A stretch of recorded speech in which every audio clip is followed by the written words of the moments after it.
faut aussi arrêter toujours de comparer foot féminin, foot masculin. C'est le même sport, ça s'appelle le football. C'est difficile de voir des matchs de football féminin à la télévision, donc c'était vraiment compliqué de pouvoir s'identifier à une joueuse à l'époque. Moi, je pense que la détermination, la persévérance, parce que ça n'a pas toujours été facile. On a des hauts, on a des bas, il y a des blessures. Dans le football féminin, il y a moins de discipline. On le prend mal, hein. Ah ouais, là. Franchement, on le prend mal. Et justement, les gens me disaient souvent, pas parce que tu fais du foot que tu peux pas être féminine. J'aimerais savoir quel a été le moment où vous vous êtes dit, là, c'est trop difficile, je veux tout arrêter. Bonjour à tous, j'espère que vous allez bien. On se retrouve enfin pour une interview grand format. Ça faisait un moment. Et aujourd'hui, j'ai des invités très spéciales. Comme vous le savez, l'Euro féminin arrive à grands pas. Le football féminin n'a jamais été autant en essor. Et aujourd'hui, nous avons avec nous Grace et Elisa. Bonjour. Qui sont deux joueuses exceptionnelles du PSG, mais qui représenteront également l'équipe de France. Alors, le football féminin, c'est une discipline, comme je le disais, qui est en plein essor, mais tout n'a pas toujours été facile, que ce soit la concurrence, mais aussi une discipline qui est toujours victime de clichés. On va pouvoir en parler toutes ensemble, mais aussi de succès, et surtout de positivité et de futur. Alors, première question, tu portes le maillot aujourd'hui de l'équipe de France, c'est Nike qui vous accompagne dessus. Qu'est-ce que ça te fait de le porter aujourd'hui? Une fierté, comme d'habitude. Je pense qu'en plus, cette année, ils ont fait fort. Niveau maillot, les deux, que ce soit le blanc ou le bleu, ils sont incroyables. Donc, ouais, fierté et contente de le porter, comme d'habitude. Alors, la mode, c'est devenu quelque chose de très important dans le foot. On l'a vu que chez les hommes, ou Clairefontaine, c'est devenu un véritable défilé de mode. Est-ce que c'est la même chose aussi chez les femmes? Oui, ouais, un peu, ça commence à venir, mais un peu moins que chez les garçons, mais ça commence à arriver un peu à Grace Guéraud. Oui. Ouais, c'est ce que j'allais dire. Non, c'est sûr, on aime bien surtout les arrivées à Clairefontaine. On va dire qu'on les prépare quand même beaucoup plus qu'avant, c'est sûr. Et oui, aujourd'hui, c'est quelque chose qui nous passionne. En tout cas, moi, pour ma part, j'aime bien la mode. J'aime aussi découvrir aussi d'autres styles, donc c'est plutôt cool. Et si vous deviez dire qui est la plus lookée de toute l'équipe, vous direz qui? L'équipe de France ou PSG? L'équipe de France. Ah, l'équipe de France. L'équipe de France, il y en a quand même pas mal. Hein. C'est dans le top 3. Hein. Oh. C'est gentil. Grâce à Kina. Ouais, c'est des styles un peu différents, mais en vrai, il y en a beaucoup. Il y a de tout, en fait. Il y a de tout. Et est-ce que la mode, ça vous a permis d'affirmer votre personnalité, justement, dans ce milieu, également? Oui, c'est sûr qu'aujourd'hui, quand on arrive à prêter, on arrive en confiance. En tout cas, pour ma part, j'aime arriver à prêter, prendre soin de moi, et c'est sûr que je me sens un peu plus forte. On va commencer par parler de votre parcours. Je vais vous poser une question qui peut paraître bête, mais que beaucoup de personnes peuvent se poser. C'est vrai que le foot, aujourd'hui, toujours socialement, c'est vu comme un sport de garçons. Donc vous, quand vous étiez petite, à quel moment vous vous dites ce sport-là, il m'intéresse? Moi, très jeune, à l'âge de 5 ans, grâce à mon grand frère qui faisait du foot, je faisais un peu tout comme lui quand j'étais plus jeune, donc j'ai suivi son chemin. J'ai commencé le foot à l'âge de 7 ans. Pareil, grâce à mon grand frère aussi. On était tout le temps ensemble, on jouait ensemble devant la maison. Et est-ce qu'on vous a parfois mis directement l'étiquette du garçon manqué parce que vous jouiez au foot? Ouais, un peu. Je pense que forcément, c'est quand même un sport à connotation masculine. Donc on nous met l'étiquette. Après, moi, personnellement, ça m'a jamais trop écouté. Mais ouais, je pense qu'on l'a eu au départ. Peut-être on l'a encore aujourd'hui, surtout que moi, j'ai un style garçon manqué, donc forcément, je l'ai eu. Mais après, moi, comme je l'ai dit, j'écoute pas, donc... je m'en fiche un peu. Ouais, moi pareil, un petit peu aussi. Quand on commence, c'est sûr, quand on est jeune, on va dire qu'on est un peu moins féminine. Donc on a ce côté un peu garçon manqué, comme ils aiment appeler ça. Mais non, pareil, ça m'a pas forcément dérangée. Surtout que au fur et à mesure que je grandissais, c'est là où j'ai découvert aussi cette passion de prendre soin de moi, porter des bijoux, voilà, me coiffer, tout ça. C'est propre à chacune, vraiment, l'évolution. Et puis du moment qu'on se sent bien, je pense que c'est le plus important. Et alors vous, qui étaient vos modèles dans le foot? Et est-ce qu'il y avait déjà des femmes qui vous inspiraient dans ce domaine-là, dans le football? C'était difficile parce que quand on était petite, on va dire que c'était pas autant médiatisé qu'aujourd'hui. C'était difficile de voir des matchs de football féminin à la télévision. Donc c'était vraiment compliqué de pouvoir s'identifier à une joueuse à l'époque. On s'identifiait plus à des joueurs masculins, forcément. Mais dans le sport en général, oui, il y avait par exemple Serena Williams qui représente toujours cette icône de la féminité. Dans le sport féminin, quoi. Donc forcément, la médiatisation du football féminin à notre époque, entre guillemets, c'était pas très développé, donc difficile de se référencer à quelqu'un. Après, comme a dit Grace, je pense qu'on a pris dans le sport en général des icônes féminines. Après, on regardait aussi beaucoup dans le foot masculin, je pense. Et comment ça s'est passé du coup, votre parcours au sein non seulement des clubs de formation, mais après plus tard aussi, parce que le football féminin en France, alors même si maintenant il s'est beaucoup développé, c'est toujours compliqué, c'est-à-dire qu'il y a 12 clubs à peu près, oui c'est ça, 12 clubs, et il y en a environ que 3 qui peuvent promettre en gros à leurs joueuses un statut pro, donc c'est Paris Saint-Germain, Olympique Lyonnais et Montpellier, globalement. Donc, comment vous avez réussi, vous, à vous créer cette place dans cet espace qui est du coup très concurrentiel pour le coup? Ouais, je pense que la détermination, la persévérance, parce que ça n'a pas toujours été facile. Je pense que Grace aussi peut le dire, on a des hauts, on a des bas, il y a des blessures. Donc c'est vrai que c'est assez compliqué des fois à gérer. Après, on a l'entourage aussi qui nous aide, qui est là pour nous. Je pense que c'est une qualité mentale, entre guillemets, une force mentale qu'on a et qu'on a eue pour être là où on en est aujourd'hui. Non, c'est sûr que la concurrence fait partie de notre sport.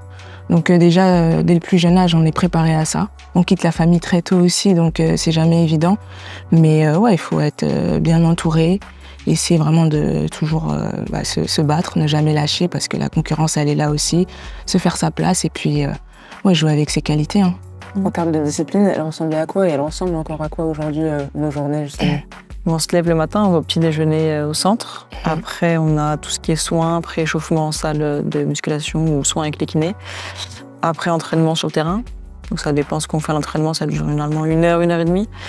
Et après, on déjeune au centre et l'après-midi, soit on a accès aussi soins balnéo ou alors on a des rendez-vous professionnels aussi des fois l'après-midi où on chill un peu chez nous, on en profite pour se reposer un peu. Alors dans certaines de vos interviews, notamment toi, Grace, tu expliquais que ça avait été compliqué pour toi de gérer la pression, les attentes, que ce soit de la famille mais aussi des professionnels dans le milieu. Comment est-ce que tu as appris ou du moins réussi à la gérer, cette pression? Alors, c'est vrai que quand j'ai commencé le football, comme on me répétait souvent quand j'étais jeune, oui, t'as du talent, oui, t'as toutes les qualités. T'as déjà cette pression, en fait, de se dire, il faut que je réussisse parce qu'on m'a dit que j'avais les qualités, parce que je sais que j'ai les qualités. L'entourage ou, pareil, même des agents ou autres, ils se rendent pas compte, en fait, en disant ça, que inconsciemment, tu transmets une pression à la joueuse. Il faut savoir que plus tu as du talent, plus on va être dur avec toi. Surtout dans notre sport, c'est comme ça. On va toujours attendre plus. Même des fois, quand tu fais bien, on va toujours dire t'as pas fait assez. C'est mon quotidien, on va dire, depuis très longtemps. Mais aujourd'hui, avec l'expérience, je le gère beaucoup mieux. Après, je pense, comme Grace l'a dit, avec l'expérience, la maturité, je pense qu'on arrive à passer outre et on est aussi à un moment de notre carrière où on arrive à s'auto-critiquer après les matchs. On sait exactement quand est-ce qu'on a fait bien, pas bien. Évidemment qu'on a des professionnels qui sont là pour nous dire et quand on n'a pas fait bien, nous dire ce qui aurait été mieux. Et je pense qu'aujourd'hui, on sait. On n'a pas besoin forcément de nous le dire. Après, c'est bien de l'entendre aussi d'un œil extérieur. Mais il n'y a pas de pression. Si tu loupes, ça reste du foot. Tu vas pas mourir. Donc, c'est comme ça que j'essaie de m'enlever la pression. Et aujourd'hui, pour l'instant, ça marche. Donc, je vais continuer. Et là, pour l'Euro, en tout cas, ça, vous ressentez quand même une pression un peu supplémentaire? Ouais, mais je pense que c'est de l'excitation plus que de la pression. Ouais, je pense que c'est qu'on a hâte que ça commence. Et ouais, je pense que c'est une pression positive, mais ouais, je pense plus excitation que vraiment pression. Non, je pense qu'on a juste hâte d'être au premier match, en fait. Alors moi, j'aimerais vous poser une question. J'aimerais savoir quel a été le moment, s'il y en a eu un, où vous vous êtes dit, là, c'est trop difficile, je veux tout arrêter. C'est vrai que moi, je veux dire, cette question-là, peut-être pas tout arrêter, mais après des défaites. Par exemple, des grosses défaites importantes. Par exemple, je sais pas, un quart de finale ou une demi-finale de Ligue des Champions. Quand on perd, on a l'impression qu'on veut tout arrêter le foot. Je sais pas si tu as ce ressenti-là aussi, Elisa. Oui, mais vraiment, tu te dis, c'est bon, j'en ai marre. Moi, ça m'est arrivé beaucoup de fois d'écrire après un match une défaite, comme Grace, où ma mère m'écrit « Oh, c'est pas grave » et tout. Exactement. Et moi, je dis « Ouais, je vais arrêter, c'est bon, ça me saoule. » En fait, parce que mentalement, des fois, c'est dur. C'est dur, ouais. Mais je pense qu'on le dit sur le moment, sur le coup, on dit « On va arrêter », mais on n'arrêtera jamais. Honnêtement, je pense que Grace comme moi, on est incapable d'arrêter aujourd'hui. En vrai, on se le dit parce que ça a chaud. Ouais. Non, c'est sûr que c'est très difficile après les défaites, mais on va dire que ça dure 2 jours. En vrai, 2 jours 2 max. bons jours. Hein. 2 bons jours max. 2 vrais jours. Et alors, à l'inverse, c'est quand que vous vous êtes dit, si vous vous souvenez peut-être d'un jour ou d'une date, vous vous êtes dit, ça y est, j'y suis, j'ai réussi, j'ai atteint mon objectif? J'allais dire lors des victoires, mais... Non, moi, en vrai, c'est mon premier contrat pro avec le PSG. C'était vraiment une très grosse fierté, une satisfaction, vraiment de se dire, waouh, En fait, j'ai pas fait tout ça pour rien. Ouais. Là, je me suis dit, bah, j'y suis, mais je savais que c'était que le début, en fait. Ouais, c'est vrai. Là, je pense pareil que Grace, premier contrat pro et première sélection A aussi. Ouais. Après, comme Grace l'a dit, on se dit waouh, bah on y est. Ouais. Mais après, le plus dur, comme tout le monde le dit, c'est d'y rester. Donc, je verrai plus tard. Vous dire, là, vous y êtes, vous vous en rendez compte? Franchement, on pourra dire ça si on... Après qu'on soulève le trophée à l'Euro, vraiment. Ok, je vois le côté compétitif. Ouais. C'est ça. C'est fou, victoire ou pas victoire, en vrai, même si c'est ce qu'on vous souhaite tous. Mais c'est déjà énorme de représenter la France pour cet Euro féminin. Ouais, c'est énorme, mais c'est pas assez. C'est pas assez. Non, on veut le trophée. Toujours plus. Non, c'est sûr qu'on veut le trophée. Et puis, comme on l'a dit, il y a une grosse attente aussi derrière l'équipe de France féminine. On n'a jamais gagné. C'est une compétition qui est très importante pour nous. On la prépare depuis plusieurs mois, donc non, c'est sûr qu'on a hâte. Si tu pouvais encourager les jeunes à croire en leurs rêves, qu'est-ce que tu leur dirais? Je leur dirais, qu'est-ce que je pourrais leur dire, c'est de croire. C'est sûr que c'est pas une simple phrase de se dire oui, il faut croire, mais c'est un mental qu'il faut apprendre. Il va y avoir des hauts, il va y avoir des bas, mais au final, il y a des objectifs et c'est de les atteindre. Et pour les atteindre, il faut y croire, mais pas que, il faut travailler dur aussi. Et dans ma BD, je parle un peu de mon parcours, de ma vie, de mon histoire aussi, des défis que j'ai dû surmonter et comment j'ai fait justement pour me relever de ces défis-là, de ces obstacles-là. Et Elisa, je voulais te dire, toi aussi, tu parles souvent du rôle des anciennes par rapport aux joueuses. Là, aujourd'hui, avec le statut que tu as et ce niveau que tu as atteint, comment est-ce que tu essayes d'inspirer ou plutôt de partager ton savoir, ton expérience avec les plus jeunes joueuses et puis aussi les jeunes filles qui vont nous regarder aujourd'hui? Déjà, je pense en étant moi-même. Après, j'essaie d'échanger au maximum quand on a des rencontres avec les plus jeunes. Et c'est vrai que les mots qui ressortent le plus, je pense que, comme Grace l'a dit, c'est de leur dire de croire en elles, de rester toujours elle-même. Je pense que j'en parle beaucoup dans les interviews par rapport à mon style un peu atypique. Et je pense qu'aujourd'hui, dans la jeune génération, il y en a de plus en plus. Donc c'est vraiment de leur dire de juste rester elles-mêmes, d'être déterminées jusqu'au bout dans tout ce qu'elles font, que ce soit leur style, le football, d'autres sports, n'importe. J'essaie juste de mettre mes mots à moi, comme je l'ai dit, de rester moi-même. Et si je peux aider, j'aide. Je pense que c'est juste de tout simplement leur dire de croire en elles, de ne pas écouter ce qui se passe autour et d'aller au bout de leurs rêves. J'aimerais aborder avec vous les clichés qui subsistent concernant le football féminin. Et malheureusement, les clichés, par contre, restent encore un petit peu ancrés et j'aimerais pouvoir les débunker avec vous.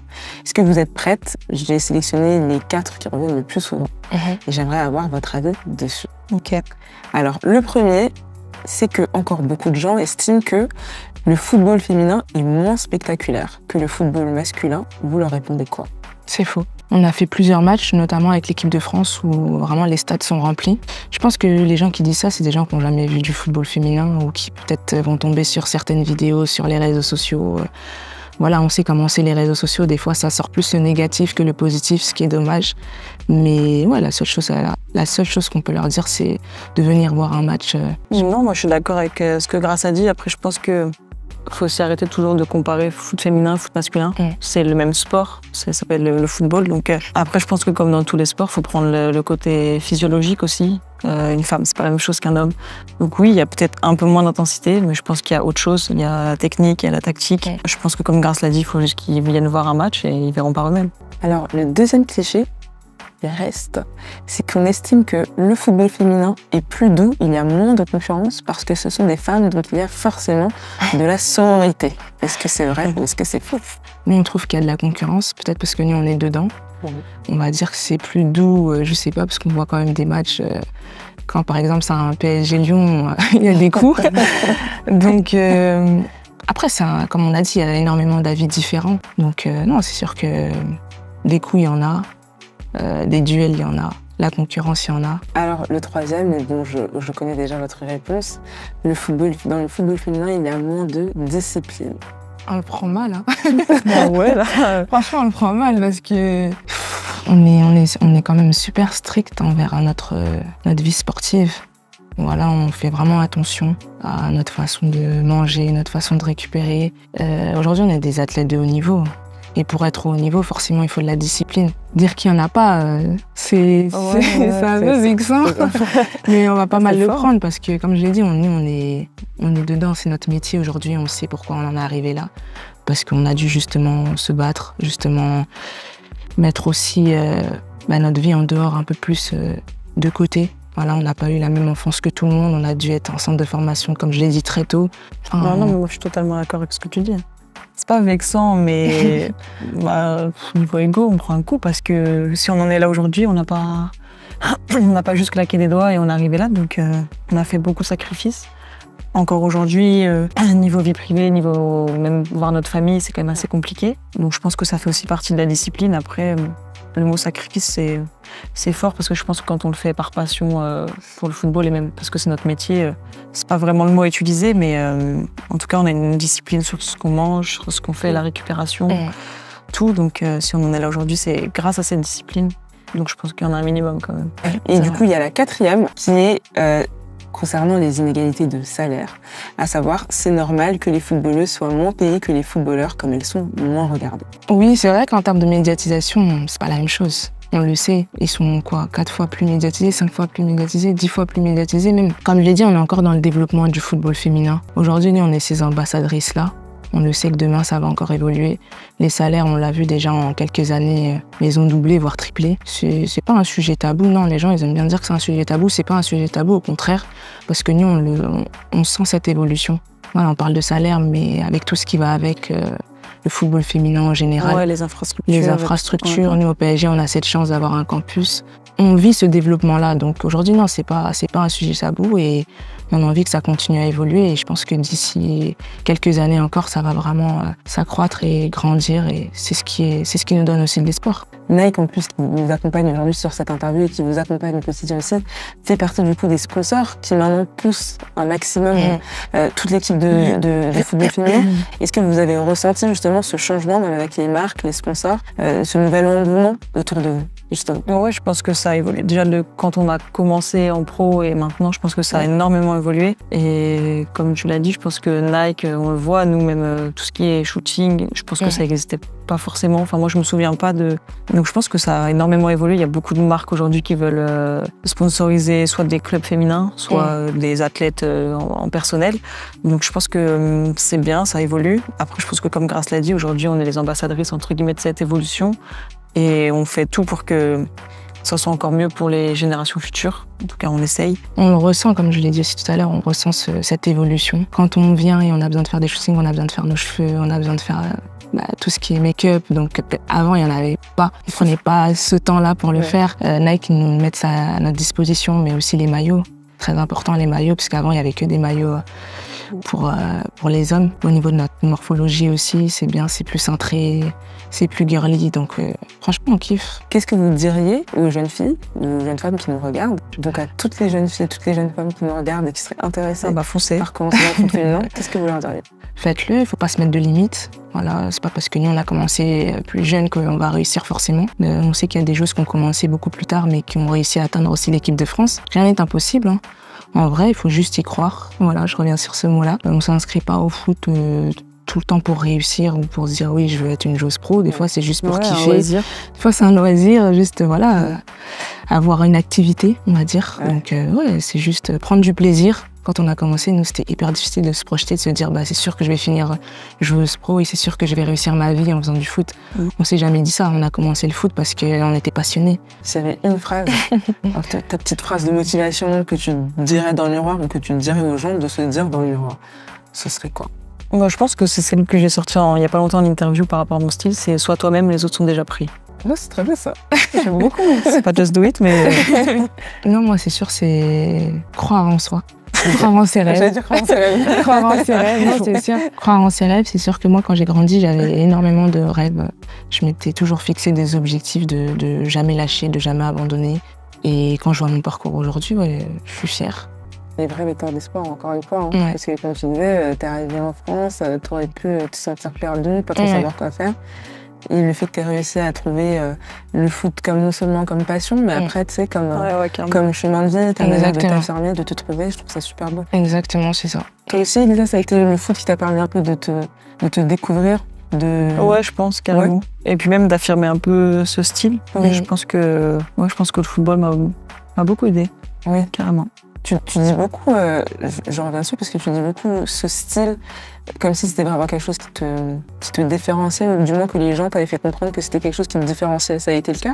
Ouais, bien sûr. Après, j'ai eu beaucoup de critiques plus jeunes. J'ai ce style parce que il y en a beaucoup qui l'appellent le style un peu garçon manqué. Oui. Donc c'est pour ça que je l'appelle comme ça. Mais ouais, on a beaucoup différencié sur ça. Maintenant, aujourd'hui, moi, j'en ai fait une force, donc ça va. Non, mais c'est important en fait de montrer aussi toutes les types de féminité, parce qu'il y a aussi ce cliché de quand tu es une femme, tu dois être d'une certaine manière, tu dois te présenter d'une certaine manière.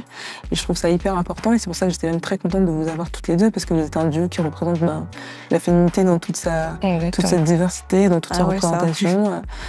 Non, mais c'est super important, tu vois. Parce que je me dis, même toutes les femmes qui vont nous regarder et qui doivent se dire, je dois forcément être comme ci, forcément être comme ça, et qui se disent, par exemple, le foot, c'est un sport de garçons, donc je dois pas aller dedans. Je trouve ça hyper important de montrer aux femmes qu'en fait, vous faites ce que vous voulez. Oh, il y a de toi, bien sûr. Vous avez ressenti l'impression qu'il fallait justement aussi mettre de côté votre féminité pour être respectée. Tu sais, il y a aussi souvent ce cliché de une femme, si elle est trop féminine, c'est qu'elle n'est pas trop talentueuse. Je ne sais pas si vous avez déjà pu ressentir ça. Ah bah moi non. Oui. Non, moi pas du tout. Non, moi pas du tout, au contraire. Peut-être à la différence d'Elisa, j'ai eu beaucoup plus d'encouragement par rapport à ça. Non, sois toi. Si tu veux faire tes ongles, fais tes ongles. Si tu veux te coiffer, coiffe-toi. Et puis, moi, franchement, j'ai eu beaucoup d'encouragement par rapport à ça, au contraire. Et justement, les gens me disaient souvent, c'est pas parce que tu fais du foot que tu peux pas être féminine. Donc, non, moi, je l'ai aussi fait parce que c'est moi, ça me représente moi. Elisa, ça représente Elisa. Moi, je trouve que j'aurais jamais pu voir Elisa autrement que comme je la vois aujourd'hui. Comme je lui ai toujours dit, c'est un style qui lui va super bien. C'est pas parce qu'elle est garçon manqué qu'elle est pas jolie. Moi, sur les photos. Non, mais je te fais pas une déclaration. Non, parce que je lui dis souvent, parce qu'on est très proches aussi, on est amis aussi en dehors du foot. Donc, c'est quelque chose que je lui dis souvent et voilà, je tenais à le souligner aujourd'hui. Non, peu importe, faut juste assumer son style. On va passer à la dernière partie, qui est la partie donc futur et culture, où je vais vous faire un petit quiz et vous allez devoir répondre chacune l'une après l'autre. Si vous n'aviez pas été footballeuse professionnelle, quel métier auriez-vous pu faire? Moi, j'aurais dit soit dans le sport, soit dans la mode. Moi, sport. Sport. Ouais. Alors, est-ce que vous aviez une autre passion que le foot quand vous étiez jeune? Non. Non. Ok. Alors, vous faites toutes les deux partie du PSG. Vous avez regardé la finale des garçons. Quel est le joueur qui vous a le plus impressionné? Ah, c'est difficile, hein. Ça par contre, c'est dur. Bon, moi, je vais dire Doué. Désiré Doué. Alors, quelle est la chanson que vous adorez écouter avant un grand match? Moi, Nino Niska et la Malorin. Ok. Non, mais en vrai, une seule, c'est difficile. Moi, vraiment, j'essaie de faire kiffer tout le monde. Ok. Le football est le sport le plus populaire au monde. Il influence fortement la culture, mais vous, qui vous influence? Il y a une personnalité, une personne de votre entourage, ça peut être aussi ma mère. Moi, j'allais dire ma mère aussi. Un joueur ou une joueuse avec qui vous rêvez de faire un 1 contre 1. 1 contre 1. En fait, moi, j'ai envie d'aller carrément à l'ancienne. Ronaldinho, je dirais. Ah ouais, j'avoue, ouais. Pas mal. Ok, Ronaldinho et Cristiano. Ouais. Une personnalité que vous adoreriez voir porter votre maillot? Moi, je dirais Serena Williams. Sergio Ramos. Ok. Alors, votre joueur de foot préféré de tous les temps? Cristiano. Cristiano aussi. Hein. Votre joueuse de football préférée de tous les temps? Martha. Ah ouais, Martha. Quand on était petite, on la regardait déjà jouer. Aujourd'hui, on a joué contre elle. Ouais, Martha, j'avoue. Alors, quand on vous mettra dans nos stories pendant l'Euro féminin, quelle est la chanson que vous aimeriez qu'on mette? We Are the Champions. Ah ouais. Franchement, si on l'entend, celle-ci, c'est qu'on est arrivé au bout. C'est bon signe déjà. C'est très bon signe. C'est très bon signe. Si vous pouviez porter une seule paire de Nike jusqu'à la fin de vos jours, ce serait laquelle? Moi, j'irais la Jordan 1. Hein. Okay. Je l'ai en toutes les couleurs, celle-là. Ouais, j'avoue. Celle-ci, j'ai en toutes les couleurs. Ouais, j'avoue, Jordan. Et dernière petite question, quel sera le cri de guerre pour l'Euro féminin? Je sais pas si on peut le dévoiler là. Si on le garde un peu secret. Moi, je dis bleu, blanc, rouge. Et après, toute l'équipe crie ensemble. Bleu, blanc, rouge. Ensemble. Ouais. Plus fort. Un peu plus, ouais. Voilà, un peu plus... Quand vous voyez Aurélien Tchouaméni dernièrement, qui est venu à Clairefontaine justement en portant le maillot féminin, et l'équipe de France masculine qui vous a annoncé justement dernièrement sur les réseaux, est-ce qu'on peut dire que c'est une passe décisive? Ça, Bien joué, bien joué. Je suis pas peu fière. Et ouais, ça fait plaisir. Ouais, c'est symbolique un peu. C'est symbolique. Ouais. Je trouve ça très cool. En fait, c'est rappeler à tout le monde que le foot, c'est un seul sport. On était un peu surprise, mais agréablement surprise. Ouais. Bleu, blanc, rouge, ensemble, vous l'aurez entendu, c'est ça le cri de garde de l'Euro, si j'ai bien rappelé, si j'ai bien retenu. Et pour toutes les stories, il faudra donc mettre We Are the Champions en musique. En tout cas, merci encore une fois vraiment pour cet échange et pour votre temps. Et merci surtout pour votre travail, pour ce que vous représentez, sincèrement, et pour porter les couleurs de la France pendant cet Euro féminin. On vous souhaite bien évidemment la victoire, à fond la pataquès. Merci à Nike en tout cas de nous avoir accompagnés sur cette interview. Merci à Nike de nous accompagner également au quotidien. Et rendez-vous sur vos télés pour regarder tous les matchs, s'il vous plaît, de l'équipe de France de football féminin. Bye guys!